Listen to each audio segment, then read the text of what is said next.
Hey, everybody, welcome to the Sky Lounge, and this is Piggyskin Picks, where I pick the winners and losers of the upcoming NFL weekend and week number 16, boys and girls. 8 out of 16 of the pick'ems. Pretty shitty. But hey, we have the final week of the regular season to rectify the shittiness of week 16, so let's hop to it. And all the games are on Sunday, because that's just how Week 17 rolls, boys and girls. And we roll into Sunday's action between the Miami Dolphins and the Buffalo Bills. And I got a feeling the Bills are going to win this game, cover the -2 spread, and the game goes under at 42. Now, no Fitz magic. And this isn't an assessment to diss Tua Tagovailoa by any means. But rookie kid going against a pretty damn good defense. I think it's going to be pretty difficult relative to Fitzmagic, who we've seen him do some magical shit, boys and girls. So don't ever doubt Fitzmagic. But this Buffalo team, too legit, too scary. I mean, they are arguably the second best team in the AFC right now. And, you know, if Josh Allen is playing up to snuff, yeah, I do believe the Bills are going to comfortably win this, despite some points of tension here and there throughout the game, but I have the Bills winning this game probably by 3 or 4 points. But let's move on to the next game, where the Baltimore Ravens will be taking on the Cincinnati Bengals. And I get a feeling the Bengals are going to cover the +14 spread, and the game goes over at 44, but ultimately the Baltimore Ravens will grab a win here. Now, for me, I'd like to think this game would be a lot closer, maybe because the general lackluster nature of, I don't know, the way the defense has been going. But I could be wrong, right? I will be honest and say that I haven't really been giving too many thoughts into Baltimore Ravens games, relatively speaking, over the last 2 weeks, because a lot of their games have been gimmies, so to speak. I mean, ever since the Browns game, it feels as though the Ravens have been kind of on autopilot. And so I get a feeling that, yeah, I mean, the worst enemy for the Ravens in this game is themselves. And for whatever reason, I get a feeling that John Harbaugh is going to trip on his own hubris a little bit, and that's why the point will be covered. Just my humble opinion, boys and girls. If I'm wrong, hey, you know we're going to do that recap episode next week, although we haven't been doing it for like 7 fucking weeks, but tune in for the podcast next week. But hey, let's move on to the next game. Pivotal game between the Pittsburgh Steelers and the Cleveland Browns. And this is a very important game for the Cleveland Browns, boys and girls, because if they win this game, they are headed to the playoffs for the first time since, I believe, 2007, if I'm not mistaken, maybe 2002. But regardless, it's been a long fucking time for the Cleveland Browns. And I believe Sunday will finally stamp the end of the drought for the Cleveland Browns going to the playoffs. And I like Cleveland's chances here at -10. I also like the under 43.5. Now, I had a really close friend of mine talk about how the Pittsburgh Steelers are resting all their guys. This is kind of a slap in the face to the Browns and the Browns fans. But I told her, listen, you take the opponent that you get each week. And in this final week where it's do or die, the Steelers are resting some cats on offense, and you take that. You fucking take that. You put that fucking shit back in their face and grab that win. Just win, baby. That's all that matters, right? And so I hope that energy can fucking find itself to the Browns and all the Browns faithful, because, man, oh, man, I would love to see the Browns get into the playoffs. That dog pound needs to see some playoff action, although, yeah, we know the Cleveland Browns are going to be hosting any playoff games. But wouldn't that be great? Sunday to cap off the final week for the Cleveland Browns and they lock up a playoff spot. I think that'd be swell. And I hope that happens. I'm going to guess that the Browns win. But I could be wrong, right? All of this shit, I could be wrong. Hell, we won fucking 500 last week. But big dick energy for the Cleveland Browns. And hopefully they grab a win against the goddamn Steelers. Now, the Minnesota Vikings will be taking on the Detroit Lions. And I don't like the Minnesota Vikings' chances here. Minnesota at -4 and the game going under at 54 seems pretty reasonable. Multiple reasons. Stafford's out for the Lions. And this Lions team has been a dead man walking for quite some time. I mean, Matt Patricia left, sure. Darrell Bevell had a couple of decent games as a head coach, sure. But what's the plan moving forward? Is Stafford really bye-bye? Because what a shit show if he just leaves. I mean, it just goes to show you that this Lions team has been an absolute unmitigated disaster.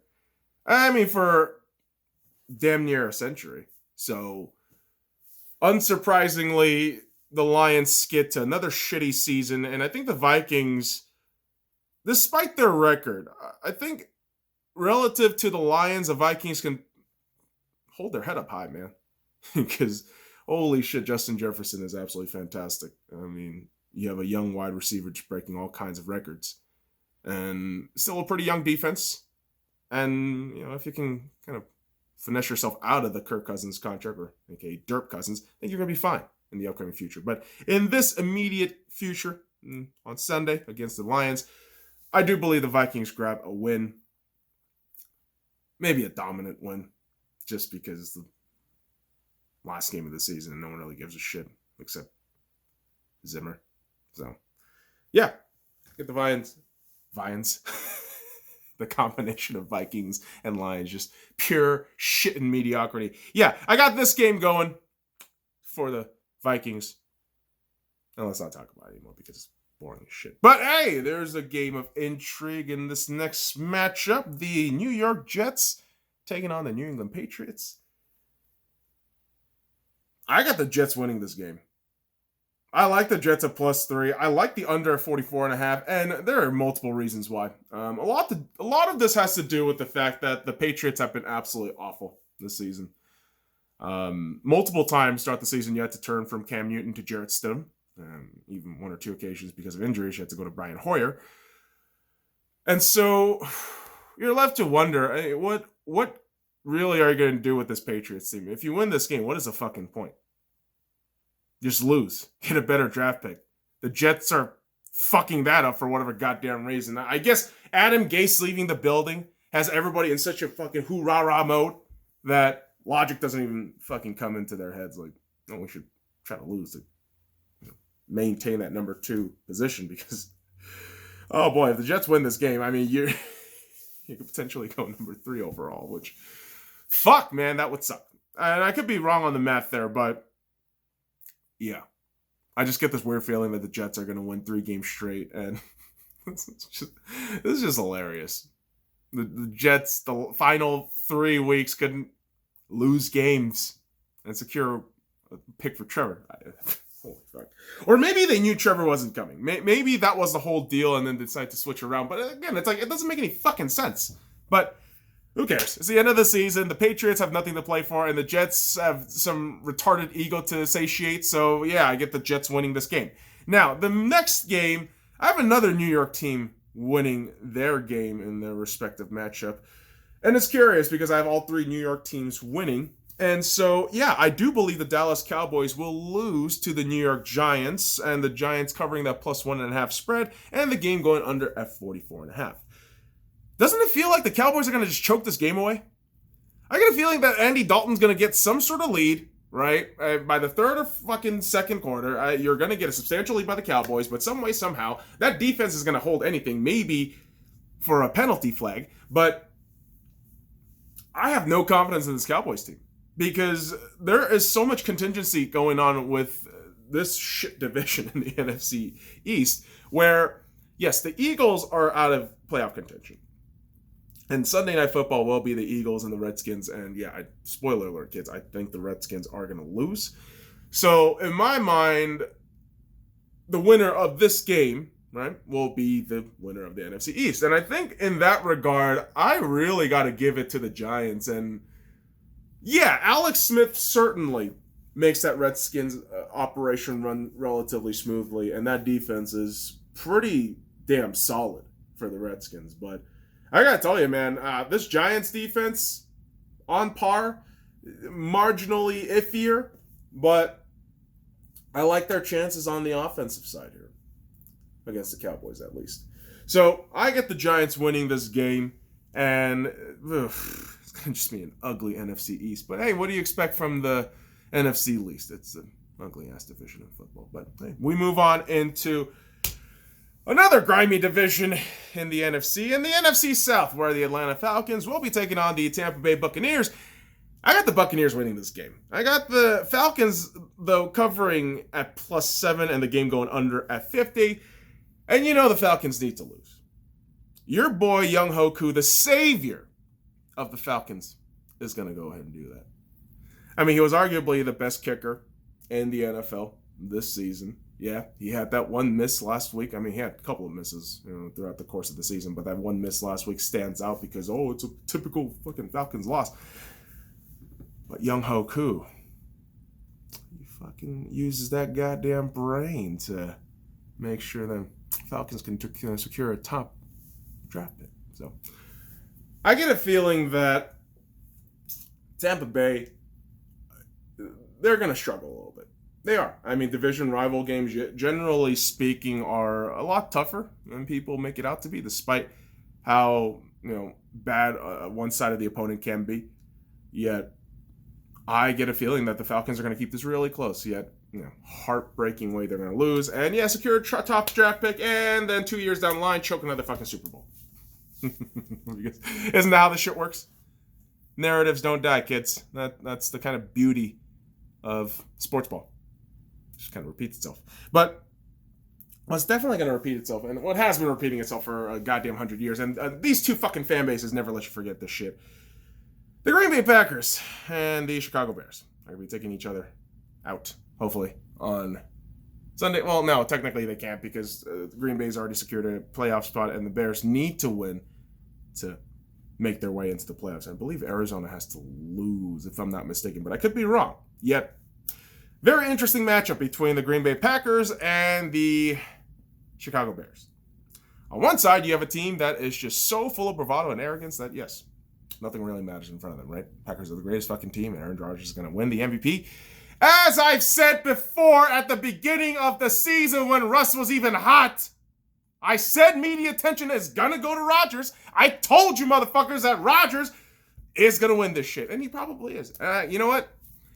It's not just media bias either. I mean, let's be frank. I mean, Russ's production has been declining pretty significantly over the last 8 weeks. But you have this Packers team, really nothing to play for but securing that number one, spot in the NFC. But who gives a shit? Because you're going against a team who is so fucking delusional into thinking that they are an actual playoff team. With Mitchell Trubisky. Holy shit.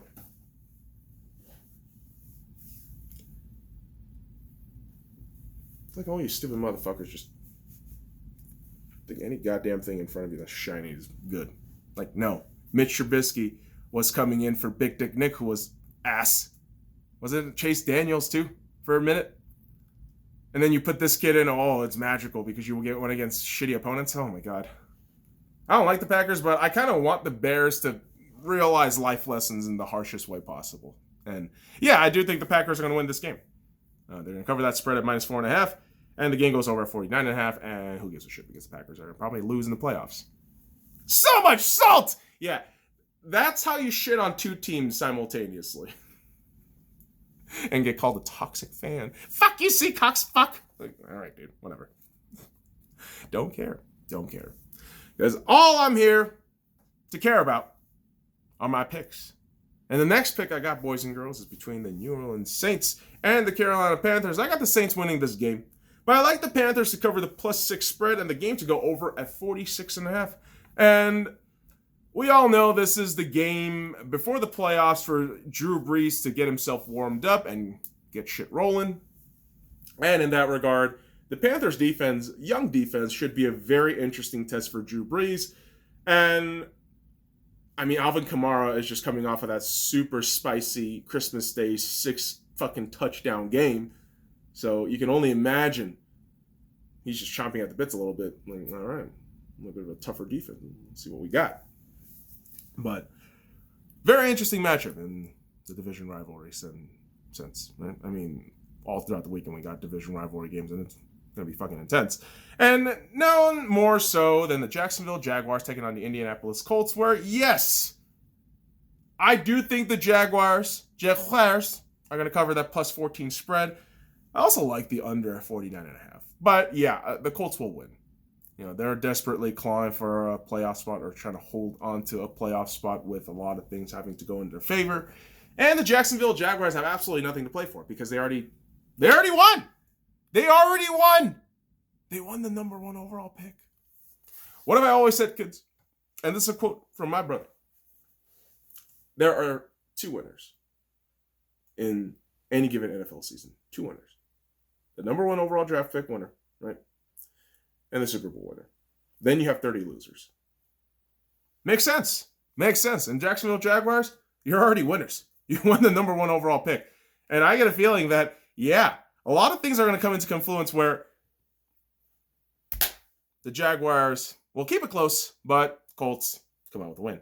Don't be surprised if the Colts come out with a fucking L, though. It is Phil and Rivers, so always doubt him. Always doubt Phil and Rivers, kids. Never fucking buy into the Phil and Rivers well, because you will fucking fuck yourself. That's just how it goes. But let's move on to the next game, where we got the Tennessee Titans taking on the Houston Texans.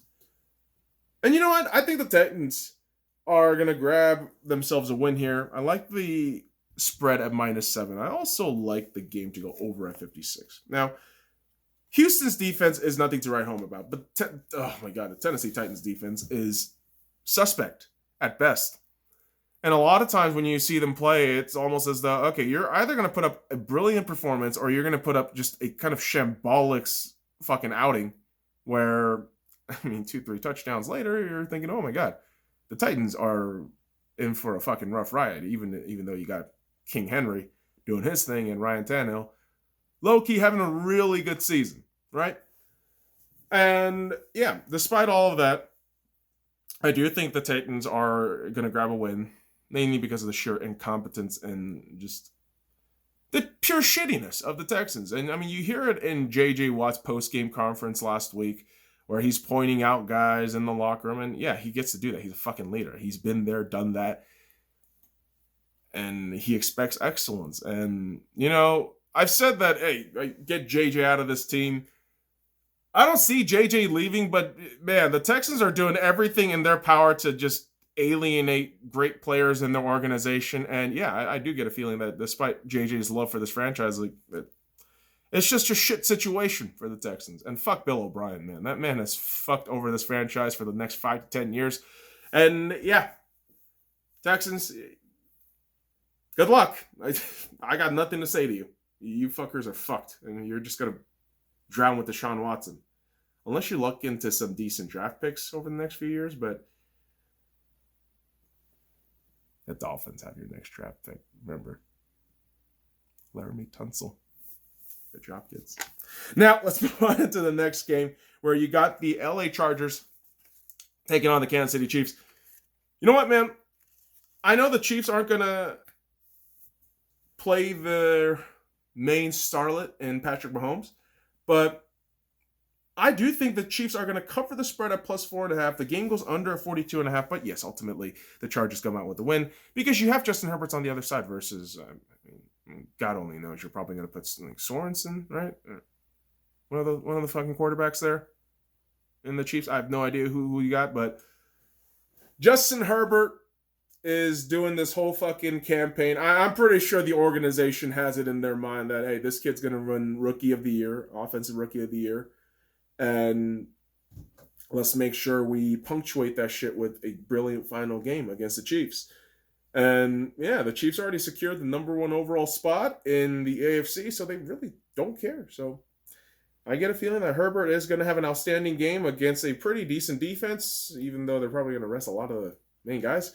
But yeah, Chargers should have a nice self-esteem booster, and you move on to next season where you're probably going to win 10 games and get choked out in the fucking playoffs by probably the Patriots. Because the Patriots are going to be back in the playoffs next season, guys. Come on. Let's not fucking kid ourselves. But let's move on to the next game instead of kidding ourselves, where we got the Arizona Cardinals taking on the LA Rams. I like the Cardinals' chances here. I like the Cardinals to cover the -3 spread, the over at 41, and I'm going to say this right now. I think Jared Goff's going to lose the Rams the game. Straight up. The guy is ass. Now, he's no Blake Bortles. Don't get me wrong. Jared Goff is no fucking Blake Bortles. Blake Bortles, I consider one of the worst quarterbacks I've ever seen. And I've seen Blake Bortles in real life in Dallas, Arlington, Texas, AT&T Stadium, boys and girls. But, boy, oh boy. Yeah, Jared Goff is ass. He's no bueno. And I think against this kind of struggling Arizona defense, he will have some moments, yes. But I think coming down to it, I think this Cardinals team knows their life is on the line. And this is going to be a desperation battle for the Cardinals. Whereas the Rams, I don't know if they have that same, level of urgency. Certainly, them getting their asses kicked by the fucking Seahawks last week probably flicks them in the balls a little bit, but I still get a feeling the Cardinals are going to take care of business and grab a huge W against the Rams and perhaps make it to the playoffs. I mean, lots of things have to go right, but very curious match, very curious game between the two. Goddamn fucks in the NFC West that I got to deal with every goddamn year. But hey, that's not my concern, kids. My concern is, of course, between the Seattle Seahawks and the San Francisco 49ers. And you know what, man? I get a feeling that the Seattle Seahawks are going to win this game. They're going to cover the -7 spread, but they're not going to make it easy. Nor is the location that we're playing at. It's not going to make this shit easy either. The universe is going to fucking shit on us somehow because, of course, we are playing in Phoenix for a 49ers home game because California sucks dick. Well, at least North Cal for now. I mean, all of California sucks dick, but North Cal is a fucking joke. But anyway, shitting on California aside, yeah, there's really not much I can say about this 49ers team other than, yeah, you got hit by the injury bug pretty fucking badly and a slew of fucking shitty bad luck. And kind of realizing that, yeah, Jimmy Garoppolo is not worth all that money. Nick Mullins is doing just a damn good job. And yeah, you also got beat hard, doing pretty well. But other than that, I mean, I don't really have a lot to say about the 49ers. I mean, I take no joy as a Seahawks fan beating these 49ers at all. It's just like, cool. I mean, if you lose, you're a goddamn disgrace. And if you win, cool. Just move on to next week. And next week could potentially be a bye week if everything goes right for the Seahawks. But more than likely, it's going to be a wild card weekend hosting over at Lumen Field in Seattle, Washington. Because remember, it's not the CenturyLink Field anymore. It's Lumen Field. So fucking stupid. But yeah, I do think the Seattle Seahawks grab a win over there in Phoenix against the San Francisco 49ers, which is so weird. But go Hawks! Now, the last game before the Sunday Night Football game is the Las Vegas Raiders taking on the Denver Broncos, and this game feels like a toss-up. It really feels like a toss-up situation. I can tell you on any given night,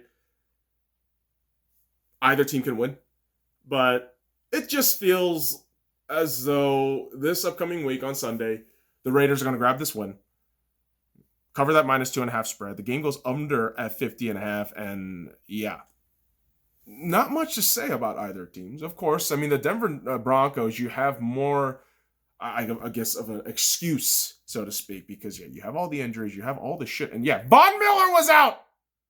That's some shit. All right, you don't fucking come back from that shit. All right. God damn, man, Von's huge. So, all that said, not the best of season.